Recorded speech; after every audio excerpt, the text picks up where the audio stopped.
Oi pessoal, tudo bem com vocês? Hoje nós vamos explorar um dos temas mais fundamentais da teologia cristã, que é a queda em Gênesis.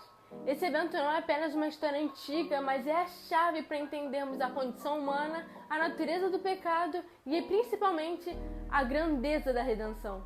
A história da criação é apresentada em Gênesis capítulo 1 e 2, onde Deus revela sua natureza como Criador. Nos primeiros capítulos da Bíblia, encontramos um relato profundo sobre a criação do universo e da humanidade.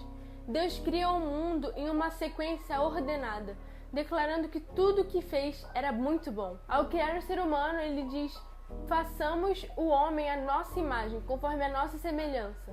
Essa afirmação é muito significativa porque indica que a humanidade possui um reflexo do caráter divino. A imagem de Deus implica em um propósito único. Nós somos chamados a refletir a natureza de Deus em nossas vidas.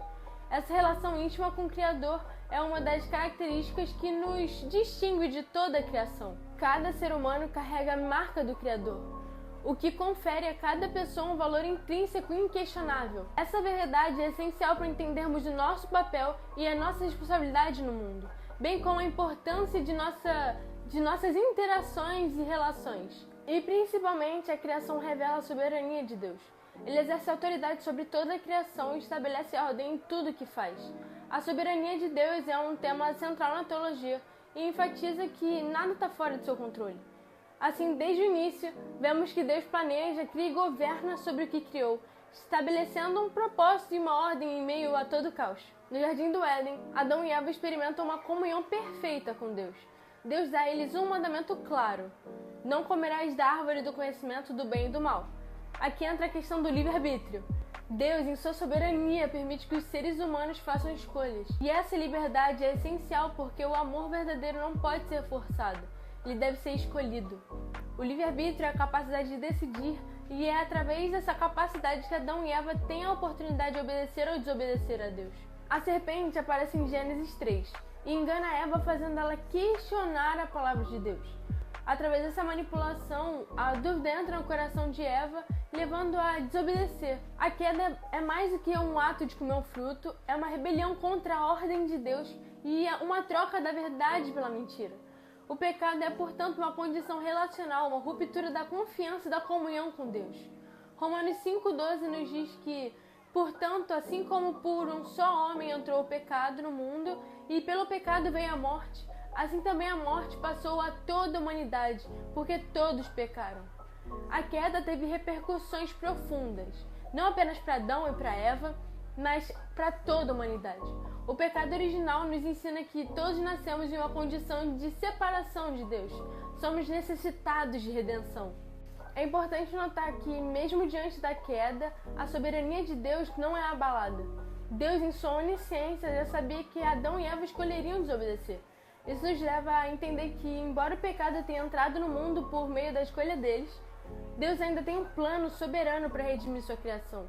A soberania de Deus é um conforto para nós, porque, mesmo em meio ao caos do pecado, Ele trabalha para que todas as coisas cooperem para o bem daqueles que o amam. As consequências da queda foram bem severas. Adão e Eva foram expulsos do Éden. Isso simbolizava a perda da comunhão perfeita com Deus.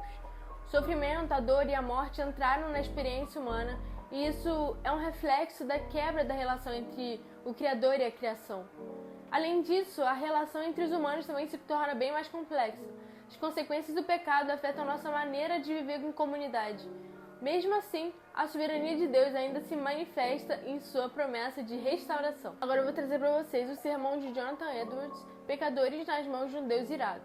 Edwards ele fala sobre a gravidade do pecado e a fragilidade da vida humana. Essa visão da natureza do pecado é crucial para a gente entender nossa necessidade de um Salvador. Agora eu vou ler 3 passagens desse sermão que vão dar um melhor entendimento para o que eu vou explicar aqui. Os ímpios estão sujeitos a cair por si mesmos, sem serem derrubados pelas mãos de outrem, pois aquele que se detém ou anda por terrenos escorregadios não precisa mais do que seu próprio peso para cair por terra. Dando uma breve explicação, Edwards argumenta que nós mesmos cairemos sozinhos, assim como na passagem principal do sermão diz, Deuteronômio 32:35, a seu tempo, quando resvalar do seu pé.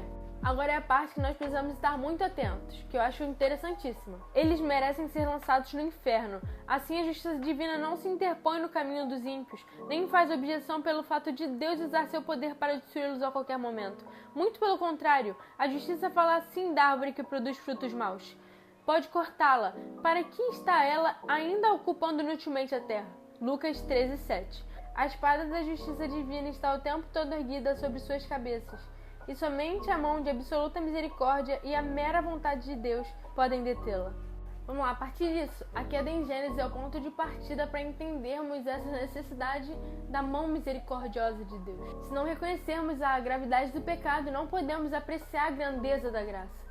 De fato, se olharmos para a profundidade do nosso pecado e a justiça perfeita de Deus, percebemos que, à luz da santidade de Deus, deveríamos ser lançados no inferno agora, sem nenhuma misericórdia. Essa realidade nos confronta e nos faz entender o quão desesperadora é a nossa condição sem a intervenção de Deus. Acho que consegui passar a mensagem que queria a partir desse sermão. Não vamos estender muito, porque daria com certeza outro vídeo. Enfim, voltando aqui, por isso é tão importante compreender a queda em Gênesis e suas implicações. Acho que vocês conseguiram ver um pouquinho. E um ótimo recurso para se aprofundar nessa temática mesmo é o sermão de Jonathan Edwards, como eu comentei, Pecadores nas Mãos de um Deus Irado, que oferece uma visão mais profunda sobre a natureza do pecado e a necessidade da redenção. Esse sermão me ajudou a entender a seriedade da nossa condição e a grandeza da obra redentora de Cristo. Como de costume, vou deixar o link aqui embaixo na descrição se vocês quiserem o livro. Só clicar no link, é bem esse livro aqui, e é isso. No entanto, a história não termina na queda. Deus, em sua misericórdia, promete um Redentor. Em Gênesis 3:15 temos a primeira menção da promessa de salvação.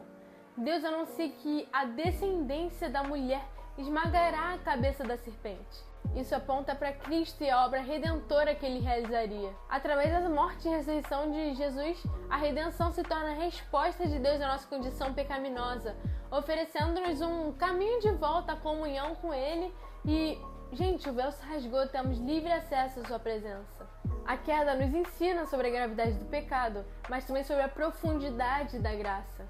À medida que exploramos a queda e suas consequências, é vital lembrar que, embora o pecado e o mal estejam presentes no mundo, há uma promessa de restauração. Em Apocalipse 21:4, lemos que no fim dos tempos, Deus enxugará toda lágrima, e não haverá mais dor, morte ou tristeza.